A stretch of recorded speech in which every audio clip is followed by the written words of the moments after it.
Halo, selamat datang di channel Perspektif. Ini loh ya, ada yang gagal lagi. Ibarat kata sudah jatuh tertimpa tembok. Aduh, sakit bener gak tuh? Ya gimana enggak gitu loh. Untuk kesekian kalinya, gugatan Bonatua ini terkait tuduhan ijazah Bapak Jokowi palsu itu ya gagal lagi, kembali ditolak mentah-mentah ya oleh pengadilan. Aduh, kasihan bener gak tuh, ha? Tapi ini ada keanehan. Berulang kali gagal dan malu sendiri. Mereka ini tetap ngeyel ya, maunya Bapak Jokowi itu membuktikan di luar sidang. Katanya itu cara elegan untuk membuktikan. Nggak salah tuh itu. Kalau elegan ya dibuktikan lewat jalur hukum. Jangan-jangan ya sikap mereka ini karena ada alasannya. Apakah ini taktik ya menghindari hukuman penjara dan denda besar gitu maksudnya? Atau gimana ini menurut kalian? Ya pastilah kalian semua pada penasaran ya. Yuk kita tonton saja videonya. Kami mengharapkan kepada semua pihak, terutama aparat penegak hukum, termasuk juga Pak Joko Widodo, mohon Pak, segera selesaikan polemik ijazah ini. Ya. Dengan apa? Dengan cara yang elegan, dengan cara yang negarawan gitu. Ya. Tunjukkan saja ijazahmu kepada seluruh rakyat Indonesia. Kemudian juga klarifikasi itu kepada seluruh rakyat Indonesia supaya suasana yang tegang dan panas ini segera terselesaikan dan berakhir. Alah ya, kalau mau elegan ya dibuktikan lewat jalur hukum ya, bukan malah menyuruh Bapak Jokowi menunjukkan ijazahnya. Aduh. Penasaran gak sih kalian semua ini ya, kenapa mereka ini ya yang sudah berkali-kali gagal tapi tetap kekeh gitu menyerang Bapak Jokowi? Ada apa ini mereka ini? Telah menuduh Pak Jokowi dengan ijazah palsu tanpa memiliki bukti. Jangankan memiliki, memegang ijazah Pak Jokowi aja Mas Roy kan pernah. Apakah saya betul Mas Roy? Loh, tapi ada siapa yang sekarang pernah lihat ijazah atau pegang bukti? Sampai terakhir kemarin dalam acara. Lalu tuduhan tersebut datangnya dari mana Mas Roy? Iya, karena jelas ijazah tampilan, bahkan ada orang namanya Andi Aswan. Ya saya sebut aja karena tadi udah dilaporkan. Ya, dia menunjukkan ini scan asli dari ternyata palsu juga. Silakan. Tapi kembali kepada Mas Roy. Karena Mas Roy merugikan reputasi orang lain. Ya, juga. Pertanyaan saya kemudian. Enggak juga. Kalau tuduhan Mas Roy itu datangnya dari mana? Udah jelas kalau itu palsu. Buktinya apa? Analisisnya udah jelas. Enggak, buktinya apa? Apakah Mas Roy pernah memegang atau menguasai ijazah Pak Jokowi? Ini sesuatu yang sangat konyol atau sangat lama. Kita nggak perlu pegang. Kita lihat dari namanya bisa kita lihat, kemudian kita analisis tanpa harus kita pegang. Kan kelihatan dari ijazah itu yang tidak ada watermarknya. Ijazah itu tidak ada embosnya. Yang keasliannya itu dijamin oleh siapa? Bahwa yang Mas Roy lihat itu adalah asli. Sudah, saya kan punya perbandingan. Perbandingan ijazah tahun 8. Setahu saya, Pak Jokowi itu hanya memperlihatkannya kepada aparat penegak hukum. Kita sudah melihat apa yang disampaikan oleh Roy Suryo, Rismond, dan Tifa. Kita tahu apa ya jawaban UGM, kita tahu bagaimana jalannya pengadilan, kita tahu bagaimana Bareskrim menangani ini, kita tahu. Kita semuanya sudah bisa menyimpulkan secara rasional. Nah oleh sebab itu, kalau saya sih, saya makanya tidak ikut-ikut campur bicara gitu, lelah gitu. Itu sebabnya saya tidak pernah ikut bicara soal ijazah. Kita sudah tahu lah kesimpulannya, kalau kita punya rasionalitas sudah tahu. Oh ini kesimpulannya. Saya tidak mau ikut-ikut. Bener Bapak Mahfud MD. Saya sendiri kan ketua Dewan Pakar Keluarga Alumni DPP Keluarga Alumni Kagama Universitas Gadjah Mada. Saya berharap ini segera diakhiri saja, serahkan prosesnya pada hukum, apapun akhirnya tidak usah ribut-ribut lagi menurut saya. Apalagi saya tidak pernah melihat ada sebuah penelitian dilakukan tuh lalu diteriak-teriakkan. Saya baru lihat sekarang ini hasil penelitian ilmiah.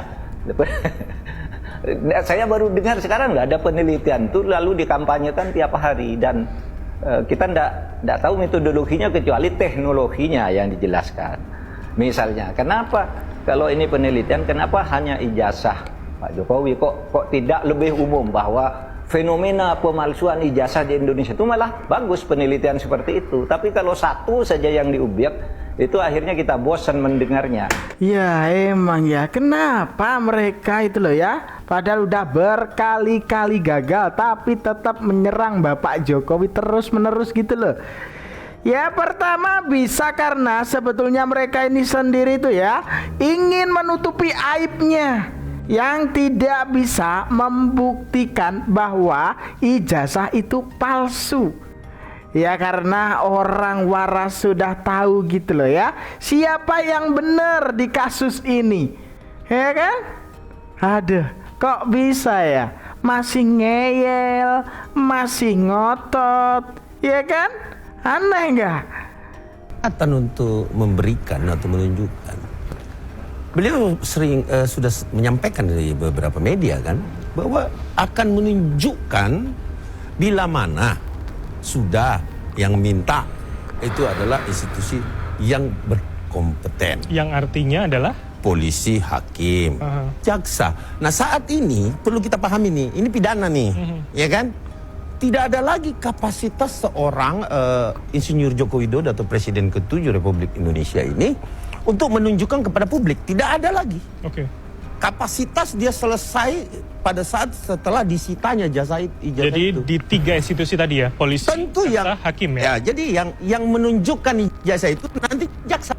Oke. Ya kan, dari pelimpahan dari kepolisian diberikan kepada jaksa sebagai bahan yang disita. Jadi seluruh yang disita termasuk akun, flash disk, foto, dokumen yang terkait dengan perkara ini tentunya akan dilimpahkan kepada kejaksaan. Oke, jadi tidak perlu ke publik artinya. Bukan, jaksa yang akan menunjukkan itu di pengadilan. Oke. Gitu loh. Karena kenapa? Beliau sudah diwakili oleh negara, termasuk kami. Kan ada 2 nih. Kan dari yang diizinkan oleh undang-undang atau KUHP itu kan pelapor korban dan pelapor yang mengetahui melihat. Oke. Jadi baik. artinya gini, saya tambahkan sedikit bahwa Singkat. jaksalah saat ini yang memiliki beban itu di peradilan nanti. Bila mana, ya kan, nanti saya diprotes lagi nih, ya kan. Kok tahu nih, seolah-olah udah mau masuk pengadilan. Bila mana ini berlanjut dan dikategorikan cukup. Berarti ada kemungkinan dari pihak Pak Jokowi tidak berlanjut ke pengadilan? Itu pasti tetap berlanjut. Tetap berlanjut. Bahwa beliau akan datang sebagai saksi pelapor itu pasti dihadapkan di pengadilan. Tetapi yang membawa ijazah itu nanti adalah jaksa tentunya. Jaksa. Karena Ya. udah disita kan. Oke, Mas Yosini, tanggapan Anda. Itu kan menunjukkan konfirmasi kubu Jokowi ini nggak pede sebenarnya gitu. Nggak pede gitu. Kalau pede nanti di pengadilan. Dan narasi yang kami bangun sebagai pengantar itu bukan kaitannya hari ini setelah jadi laporan polisi, tapi jauh hari. Coba kalau Pak Arsul Sani mengadopsi metode yang sama dengan Saudara Joko Widodo. Oh nunggu, mungkin sampai besok hari kiamat masih bahas ijazahnya Pak Arsul Sani. Tapi maksud saya adalah itulah sosok yang negarawan itu tidak menggunakan egonya yang kemudian mendakwa rakyat dengan kalimat apa kewenangan saudara bertanya kepada saya, tidak ada kewajiban bagi saya untuk menunjukkan kepada saudara. Tidak begitu. Kita bicara berbangsa, berbicara tentang solusi yang paling praktis agar apa? Keyakinan publik segera kembali dan selesailah masalah ini. Tapi benar tadi bahwa hari ini sudah masuk proses pro justisia, makanya kemarin kami sudah ajukan sejumlah ahli dan saksi. Di antaranya satu ahli linguistik forensik Profesor Dr. Aceng Ruhandi Saifullah itu dari UPI ya, Bandung. Dan yang kedua ada ahli pidana Mas Gandar Bonaparte dari UI. Kemudian ada Dr. Azmi Sahputra dari Trisakti. Itu bidangnya? Bidangnya pidana 2 ya. Pidana 2, oke. Dan terakhir ITE dari Prof. Henry Subiakto gitu, itu dari UNER ya. Saya mungkin salah nyebut, nanti kita cek lagi begitu. Bentar ya. Ijazah asli Bapak Jokowi ini ya tidak akan ditunjukkan kepada Roy Suryo CS, namun akan diperlihatkan pada institusi yang berkompeten. Ya kalau dipikir secara logika gitu loh. Jika ijazah Bapak Jokowi ini palsu, beliau tidak mungkin berani lapor ke polisi, ya kan? Simpelnya seperti itu. Tapi kenapa mereka ini masih ngotot bener, masih ngeyel bener, Suparji mengatakan mengenai pembuktian. Ini kan yang sebetulnya ditunggu juga oleh publik selama ini, Prof. Iya, karena yang bisa membuktikan adalah yang menggugat. Yang Berarti menggugat. Pak Jokowi juga tidak perlu menunjukkan ijazah tersebut ke publik. Tidak begitu, perlu kan Prof? dalam konteks perdata, siapa yang mendalilkan dia harus membuktikan. Nah. Kan? Pada Oke. sisi yang lain, kalau kemudian tergugat juga punya hak untuk kemudian mempertahankan tentang kebenaran tadi itu. Tetapi dalam konteks peristiwa yang terjadi, misalnya peristiwa pidananya, memalsu atau membuat palsu kan. Memalsu itu misalnya karena memang datanya tidak ada, tapi kemudian dibuat kan. Kemudian Oke. membuat palsu itu sebetulnya aspal kan, asli tapi palsu kan. Ini yang kemudian konteksnya menarik misalnya, apakah laporan 263, apakah kemudian 264, atau kemudian 266 kan ini. Dan perkara ini sudah perkara lama. Nanti juga akan berbenturan dengan soal daluarsa kan gitu. Oke. Karena sudah bertahun-tahun ijazah Nah, 85 tadi ini misalnya, loh. sudah lebih dari 12 tahun itu. Jadi ini menurut saya akan kemudian menjadi bermanfaat bagi bangsa dan negara. Ini sebetulnya apa kan itu manfaatnya itu Ya, kan? ya. Apakah akan nanti supaya orang hati-hati dalam memeriksa Oke. tadi KPU kan gitu, Ya, ya, akuntabilitasnya dijamin ini kan kita harus lihat sisi manfaatnya apa sebetulnya Oke, kan? baik. Ya. Padahal loh ya, aturannya yang membuktikan adalah pihak yang menuduh. Ya, Bapak Jokowi ini nggak perlu membuktikan. Yang membuktikan itu yang menuduh Bapak Jokowi. Lah ini kok malah mereka ini menyuruh Bapak Jokowi untuk membuktikan. Kan kocak, iya kan? Dalam hal ini saya menang sebenarnya, karena memang Andri itu dari awal memang tidak menguasai. Kebetulan harus disampaikan juga nih, tadi sidang kita yang di KIP itu hasilnya ditolak ya. Memang yang kita mohon tuh Andri. Dalam hal ini saya menang sebenarnya, karena memang Menang? Andri itu dari awal memang tidak menguasai. Saya hanya butuh pernyataan tercatat di Komisi Informasi Pusat Lembaga Negara bahwa Andri tidak menguasai, dan sudah ada pengakuan dari KPU sendiri. Waktu itu dipanggil saksi. Dan ini akan berita acaranya ya, putusannya akan kita jadikan landasan hukum untuk melakukan laporan pencarian arsip atau tindak pidana arsip seperti itu. Nah, terkait yang ini menyambung tadi pertanyaan KPU, ini kan ada Andri di tingkat pusat, ada KPU di tingkat pusat, ada LKD Karsipan DKI di tingkat daerah DKI, ada KPUD DKI. Nah, KPU DKI juga sebenarnya sudah kita sidangkan di sini, nanti tinggal menunggu waktunya. Ya, sudah kita ini, dia sudah mengasih, tadi kan sudah terungkap, dia sudah ngasih ijazah. Sudah dikasih ijazah itu, cuman saya bilang, sama seperti kasusnya di KPU pusat terhadap Andri, kenapa saya kan Mahkamah Komisi itu kan bertanya, kenapa diminta lagi ke Andri? Ini pertanyaan sederhana juga, kenapa diminta lagi ke LKD? Kan sudah dikasih KPUD. Saya hanya butuhkan dokumen yang terautentikasi, karena yang melakukan autentikasi itu hanya Kak Andri atau LKD, seperti itu. Heran gak kalian ya? Hah? Heran gak gitu lah? Bukannya ngasih bukti mereka-mereka itu ya, malah justru kayak belum melapang dada gitu loh, masih nggak terima gitu loh ya, nggak terima akan kekalahan mereka ya. Sudah kalah tapi masih sebut mereka ini yang menang, yang bener aja gitu loh. Kalau udah kalah ya kalah aja, ya kan? Bukan malah ya seperti ini tadi. Aduh, heran gak kalian? Gimana ini menurut kalian? Coba tulis pendapat kalian di kolom komentar ya. Jangan lupa subscribe channel Perspektif ini ya. Yang belum subscribe, coba cepet subscribe ya. Jokowi telah menerima ijazah asli sesuai dengan ketentuan. Oke, Jokowi telah menerima ijazah asli sesuai dengan ketentuan. Sejak itu, segala hal yang terkait dengan ijazah tersebut, termasuk keputusan untuk menunjukkan kepada publik atau tidak, merupakan tanggung jawab yang bersangkutan, merupakan tanggung jawab Jokowi. Menurut saya ini tepat sekali. Karena dia mengatakan kami ini UGM sudah mengeluarkan ijazah untuk Jokowi.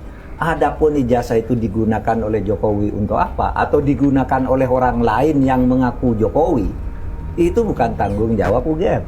Kan gitu kan? Yang ingin dibuktikan oleh Roy dan sebagainya itu kan bukan Jokowi itu yang punya ijazah, gitu kan? Kami udah mengeluarkan, aslinya udah diserahkan.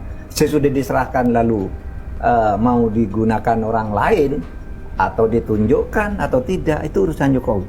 Nah itu dulu yang memang pernah saya sarankan ke UGM, jawabnya kayak gitu aja. Kami sudah mengeluarkan.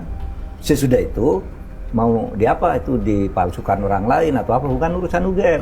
Nah sekarang tinggal pengadilan itu harus secara fair membuktikan apakah ijazah yang dipakai oleh Pak Jokowi yang sekarang dituding palsu itu betul enggak sesuai dengan yang dikeluarkan UGM. Betul enggak bahwa orangnya itu, betul enggak dan macam-macam gitu, itu harus dibuktikan di pengadilan, secara fair gitu, itu harus dibuktikan di pengadilan, secara fair gitu, itu harus dibuktikan di pengadilan, secara fair. Ya kan, dibuktikan di pengadilan, bukan malah menyuruh Bapak Jokowi menunjukkan ijazahnya di publik.